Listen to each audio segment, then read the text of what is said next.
You ask Tiger to solve. This deals with linear equations with one unknown.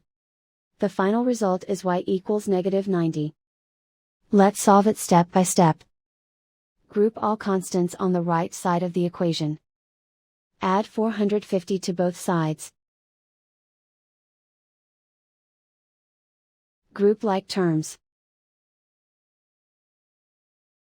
Simplify the arithmetic.